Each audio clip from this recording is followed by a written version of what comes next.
Elle a investi dans l'immobilier. Seulement, les dépenses en électricité sont énormes pour la famille. Grâce à la chimie, aujourd'hui, il est possible de construire de nouveaux matériaux qui garantiront une meilleure isolation, bonne pour l'écologie et bonne pour le porte-monnaie. Depuis 15 ans, le laboratoire Covachim de l'Université des Antilles et de la Guyane travaille à l'élaboration de composites fabriqués à partir de ressources naturelles locales comme la bagasse de la canne à sucre ou encore les fibres végétales de la banane. L'objectif final étant de parvenir à un bâti écoclimatique et antisismique. Dans certaines civilisations, il a existé des composites qui ont tenu des siècles à partir de fibres végétales. Donc c'était des fibres, généralement fibres végétales avec une matrice de type terre crue. Et donc en fait, ça suppose qu'il y ait un savoir-faire. Le souci, c'est que, ou bien pour certains matériaux, le savoir-faire a été perdu, ou alors, ben là, avec une matrice de ce type, il n'existe pas. Travaillant en Guadeloupe, nous cherchions à valoriser des choses qui existent en Guadeloupe, apporter de la valeur ajoutée à des ressources qui existent ici, ou des ressources, j'allais dire, premières, matières premières, ou alors des sous-produits agro-industriels. Donc c'est un petit peu les motivations qui ont prévalu au sein de l'équipe.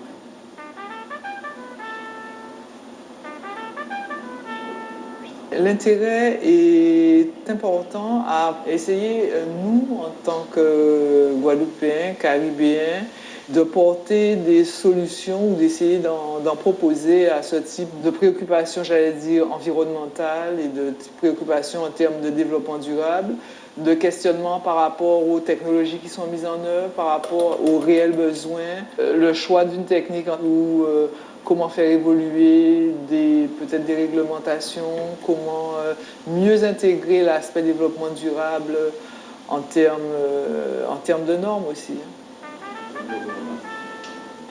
Si pour l'instant aucune entreprise en Guadeloupe n'a franchi le pas de la production industrielle, des ingénieurs spécialistes en énergie et en études thermiques ainsi que des architectes se sont associés au projet.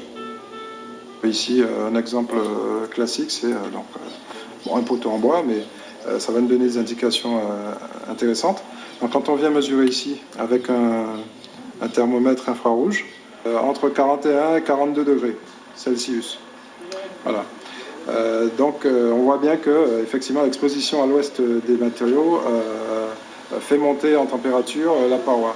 Cet apport de chaleur sur la façade va se diffuser puisque la physique fait que la chaleur, la propagation se fait des zones chaudes vers les zones froides. Et donc effectivement il va y avoir une propagation de la chaleur qui se trouve sur ce poteau en bois vers la partie fraîche. Et donc c'est ce qui se produit à l'échelle d'un bâtiment sur une enveloppe.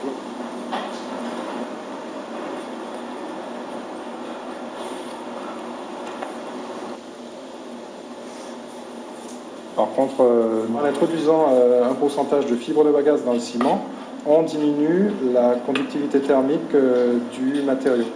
Mais sur le paramètre, sur la conductivité thermique, pour l'instant, d'après les publications du laboratoire Covachim, on est sur un gain de 20-25%.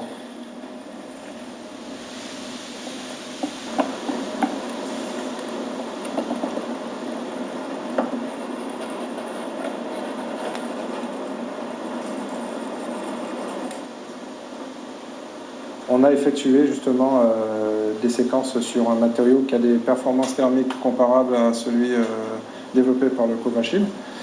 Et effectivement, on se rend compte que là, le front, déjà, il apparaît beaucoup plus lentement, puisque le matériau a une meilleure performance thermique, il résiste mieux au transfert thermique.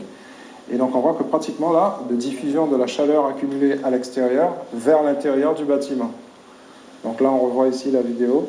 Donc effectivement là, la partie rouge très fine, c'est le soleil qui attaque la paroi, mais par contre, à droite, on voit bien qu'on reste bleu. On voit que la partie droite, qui est l'intérieur du bâtiment, reste toujours bleue. Et donc ça veut bien dire que la chaleur ne se diffuse pas à travers cet écomatériau. Donc il y a des bonnes performances thermiques.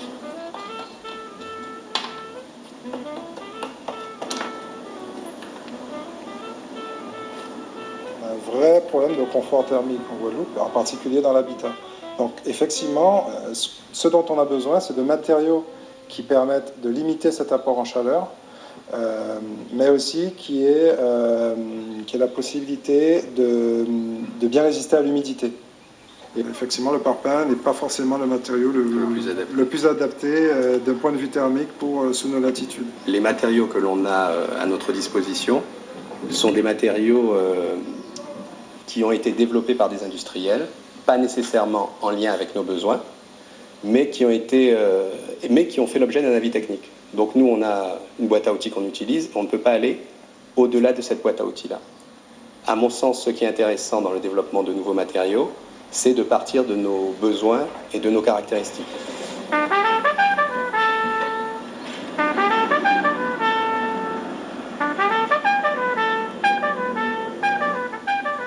Voilà, nous avons fait un tour d'horizon de quelques univers transformés par la chimie.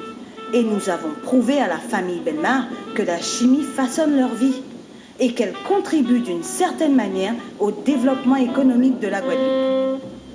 De l'incertitude du devenir de la planète aux multiples découvertes et avancées technologiques, la chimie telle que nous l'avons connue évolue. Elle s'inscrit de plus en plus dans une nouvelle orientation, plus citoyenne, et fait le pari du développement durable. La chimie devra répondre en toute responsabilité aux besoins des 7 milliards d'hommes et de femmes de la planète face aux nouveaux grands défis que sont la santé, l'alimentation ou encore l'habitat.